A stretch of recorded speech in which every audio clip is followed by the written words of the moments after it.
A ver, los modelos teóricos de la personalidad o teorías de la personalidad, como ya te la dan en la materia, todo inicia con el psicoanálisis, con Freud. Si bien Freud hablaba de la creación de la personalidad con muchos factores, él se abocó más a la infancia, más que a los niños fue a la infancia en general. Y entonces él veía qué factores de esa etapa te afectaban para para la vida adulta, qué te hacía funcional o no, o normal o no, para la vida adulta. Después, dentro de los teóricos del psicoanálisis, ¿recuerdan a Anna Freud?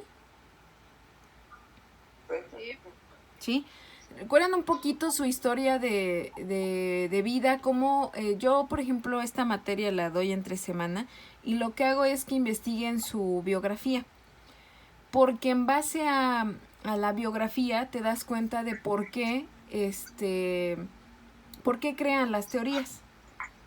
Y entonces, por ejemplo, Freud tuvo muchos sueños con la mamá y demás, y pues de ahí nace su teoría. Anna Freud fue una niña, para empezar fue una niña no deseada. Freud ya no quería hijos, ni la esposa. Y entonces era la última, ¿no? Ella era como la colada y ella vivió incluso con una nodriza. Ella no vivió con ellos, porque pues la mamá ya estaba grande y estaba cansada. Entonces ella crea su teoría. Con ella se puede ver por primera vez como la terapia de juego, en donde ella tenía una guardería. Ahí comienza a hacer como sus primeras investigaciones y ella se abocó mucho a la parte de la mamá, de la importancia que tiene la mamá, el cuidado de la mamá, porque ella no lo tuvo. Y entonces ella atendía a niños en la guardería y trabajó un tiempo en el hospital, en donde decía también que los niños no deberían de pasar mucho tiempo en el hospital, ni tampoco, y el tiempo que lo pasaran debería de estar acompañados. Y entonces, pero todo tenía un porqué. Entonces decía la importancia de la formación de la personalidad en los niños, en los seres humanos en sí, pero ella decía la importancia de los padres, del acercamiento con los padres. Y aparte que bueno, ya posteriormente Freud era la primera mujer que hablaba del psicoanálisis y que él incluso la aceptó porque ella fue su cuidadora los últimos años de vida. Después de ahí, no sé si se acuerdan de Melanie Klein. Sí. Que supuestamente dicen que traía problemas con Anna Freud. Si ustedes ya leyeron su teoría, tiene que ver mucho con la teoría de Anna Freud. Nada más que Melanie hizo la teoría de las relaciones objetales. No sé si se acuerdan de eso.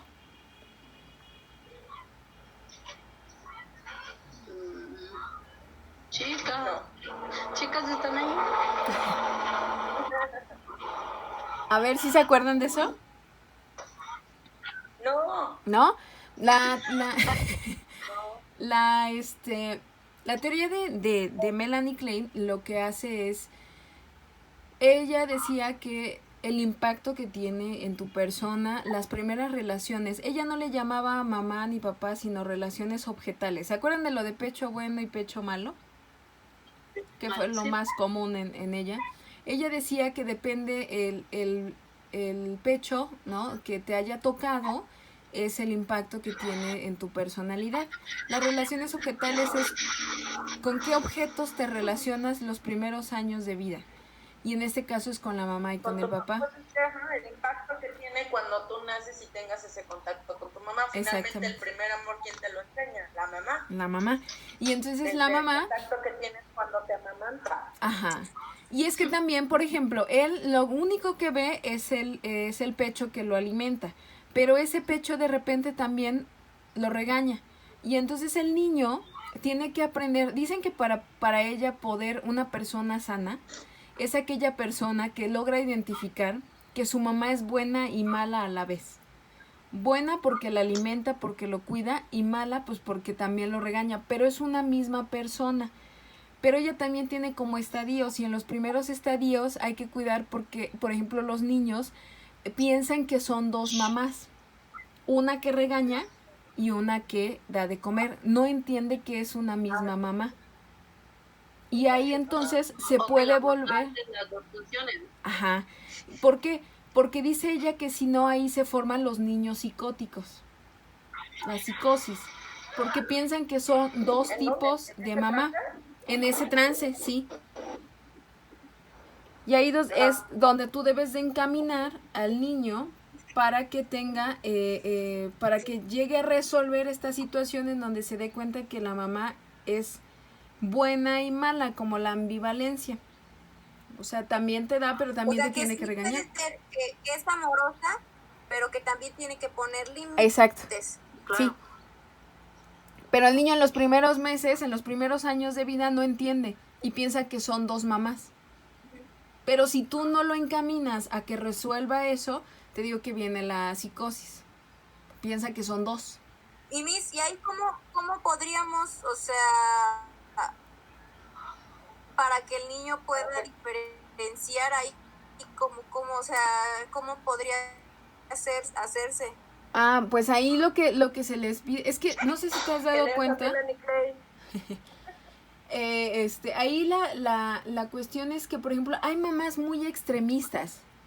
O sea, de repente incluso les hablan con un amor y se acaban con ellos, y de repente los regañan, pero de una forma como si no fuera su mamá.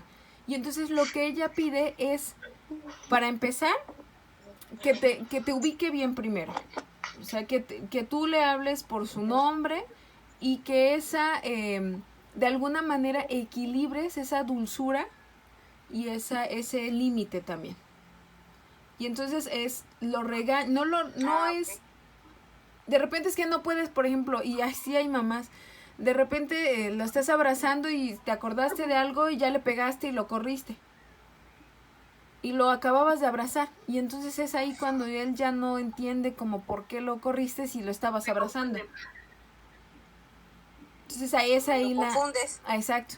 Por ejemplo, hay mamás, yo me he llegado a dar cuenta. Ajá.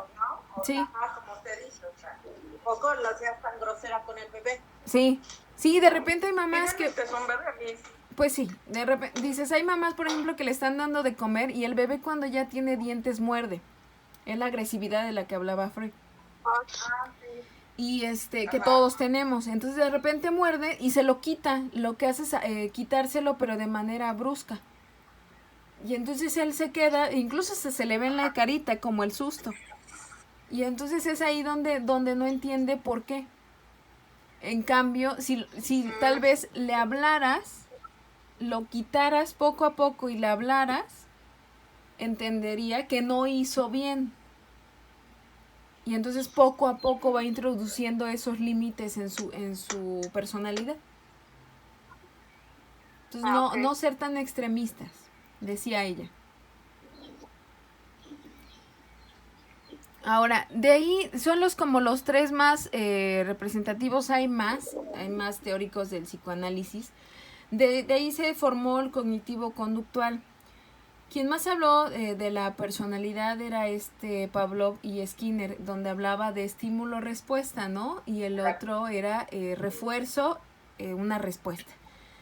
Entonces, Pavlov habló del condicionamiento clásico. El clásico que era únicamente... Y él forma la teoría, también se basa en no sé si han escuchado, de la teoría... Bueno, ahorita les explicaba la teoría de los humores, la teoría de los temperamentos. Y él ubicó también la teoría de los temperamentos, pero lo hizo con perros. Y ya después lo relacionó con personas. Pero lo que hacía era él observar perros. Y con esos perros, lo que hacía es qué tipo de temperamento tenían. Y hace una escala de temperamentos basándose en los de Hipócrates.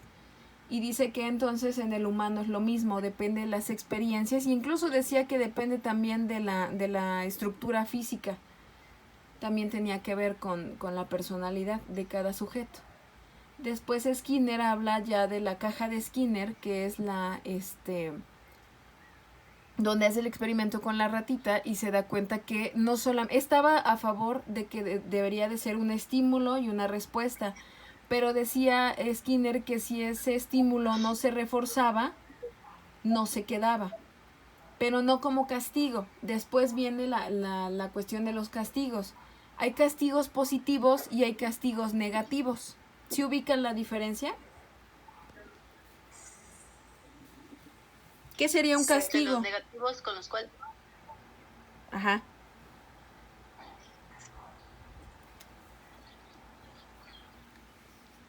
Sí, otra vez me perdí. Digo que hay Skinner decía que había castigos negativos y castigos positivos. ¿Entiendes la diferencia? Ajá. Es ahí donde se tendría que reforzar cierta actitud en los castigos positivos. ¿Cómo sería, pues por ejemplo, ¿no? Un castigo positivo? ¿Cómo sería? ¿Cómo lo entienden? Porque pues al decir castigo suena siempre negativo. Pero no siempre es así. Es que castigo lo entendemos nosotros